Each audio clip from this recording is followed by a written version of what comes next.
Muy bien, y ahora vamos a continuar hablando de temas relevantes y uno es el que justamente hemos anunciado hoy día cuando hablábamos de las noticias con las cuales usted debería cerrar su día, y era este anuncio del Ministerio de Economía y Finanzas de un 3% de crecimiento que alcanzaría el Perú en torno a su PBI. Y para eso ahora estamos con un economista, con el señor David Tuesta, para hablar de esta situación, si le parece o no realista. Buenas noches. ¿Cómo estás? Ministro, Encantado. además de Economía, ¿le parece razonable esta nueva, digamos, proyección de crecimiento? ¿O alcanzable en todo caso? Bueno, alcanzable siempre está dentro del ámbito de las probabilidades, ¿no? Me parece a mí que el Ministerio de Economía y Finanzas está apostando o tiene expectativas de que las previsiones para el próximo año, que es donde está previendo el 3%, pues se muevan dentro del tramo optimista, vamos a decirlo así. Este tramo optimista tiene varios sustentos, ¿no? El primero es que este fenómeno del Niño que se espera no sea tan fuerte.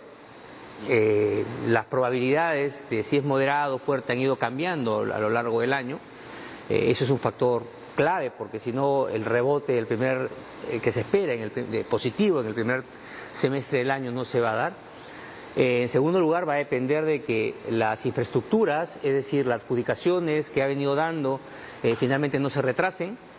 Yo creo que hay un buen desempeño por parte del gobierno este año en cuanto al incremento en adjudicaciones, que puede llegar hasta 3.000 millones, que sería un récord respecto al promedio de cuando las cosas iban bastante bien hace algunos años. Y el otro aspecto va a tener que ver con el precio de los minerales, ¿no? Y yo creo que ahí también tiene expectativas otra vez de que la desaceleración del mundo no va a ser tan fuerte. Entonces, si esos tres puntos juegan efectivamente a favor del gobierno, pues el 3% pues puede ser un escenario que se puede dar. Sin embargo, 3% es insuficiente, ¿no es cierto? Antes de la pandemia el Perú tenía proyecciones en torno al 6%. Ahora sí, no podemos acercarnos a eso de ninguna forma. Efectivamente, yo creo que no hay que perder de vista ese factor. Me parece que el día de hoy en la presentación el ministro pintó un escenario bastante claro respecto a cómo el crecimiento económico ha venido cayendo desde hace más de 10 años. Es decir, su ritmo de crecimiento ha ido siendo cada vez menor. Entonces, hoy nos estamos moviendo ya en un tramo de crecimiento que tiene un techo. Ese 3% más o menos es el techo, y eso está, digamos, ese nivel de 3 que se está anunciando, está por encima de lo que se llama el potencial de crecimiento. Así es. El potencial de crecimiento es lo que en condiciones normales, dadas las características que tiene la economía, es lo que podría crecer. El propio Ministerio de Economía y Finanzas señala que esto está alrededor del 2,7%, o sea, estamos ahí, creciendo algo encima. Entonces, claro, retornar a los niveles del 6% requiere apostar por la productividad. Y apostar por la productividad significa apostar por la inversión privada.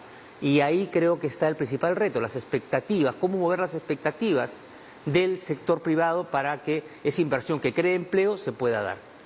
¿Y usted piensa además que debido a la convulsión social que hemos tenido hasta hace poco, el tema económico tiene que de alguna manera generar ciertos consensos, porque parte del hecho de no estar creciendo a un ritmo que quisiéramos es todo el cuestionamiento en torno a no diré el modelo económico, pero sí a los institutos y a las formas más relevantes que hemos tenido para crecer? Sí, mira, para crecer, para generar crecimiento sostenible, donde detrás tiene que haber una inversión privada, se puede destacar algunos factores relevantes que justamente han estado fallando en el Perú. El primero es el institucional. Institucional tiene que ver con las reglas de juego, tiene que ver con las características y el funcionamiento del sistema político.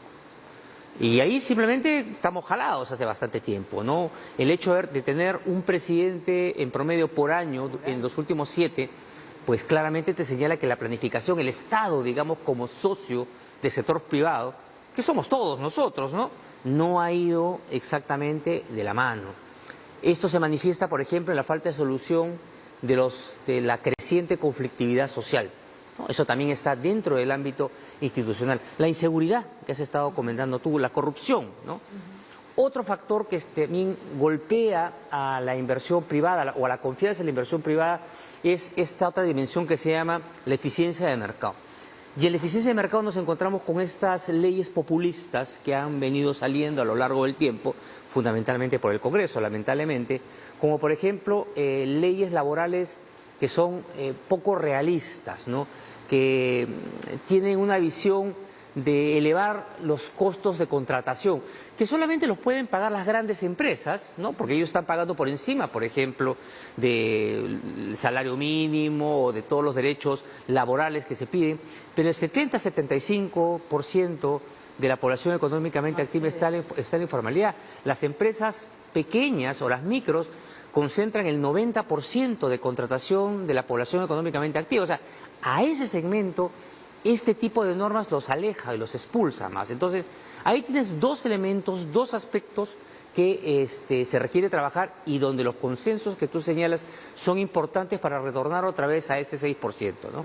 Exactamente. Aquí, ¿cuál es el rol de los propios empresarios? Acabamos de tener un encuentro con Gonzalo Galdós, el presidente de IPAE, y obviamente hay necesidad de empujar esos consensos, porque definitivamente si los vamos a estar cuestionando cada cierto tiempo va a ser muy difícil tener una ruta clara, ¿no? Bueno, a mi modesto parecer, yo creo que el sector privado quiere acercarse hace bastante tiempo a ser un verdadero socio del Estado, como funciona en otras realidades, ¿no? Acá, desde el primer momento se genera sospecha cuando el privado con el público quisieran sentarse a consensuar, a trabajar en conjunto, ¿no? Yo creo que hay un divorcio generado, creo yo, por justamente las propias circunstancias de corrupción que se han denunciado en un momento. Entonces el propio funcionario público no quiere de repente interactuar con el propio sector privado. Yo te pongo un ejemplo, ¿no? de un claro compromiso que me parece a mí que tiene el sector privado en el ámbito del sector minero. Ya. Hay una cartera de 60.000 millones de dólares de inversión que está ahí. Y el Estado lo que tiene que hacer fundamentalmente es acelerar la tubería, es decir, todos los procesos, trámites que existen para que la inversión privada pueda darse. Entonces, por ejemplo, trámites que debieran durar de acuerdo a ley, como por ejemplo el expediente de impacto ambiental, que de acuerdo a ley debería durar 120 días hábiles, terminan durando 5 años. Entonces uno dice, y ya los 120 días hábiles que se exigen, muchos dicen que son ya bastante amplios, ¿no? Pero de eso a la realidad que son 5 años, entonces dices, ¿qué está fallando?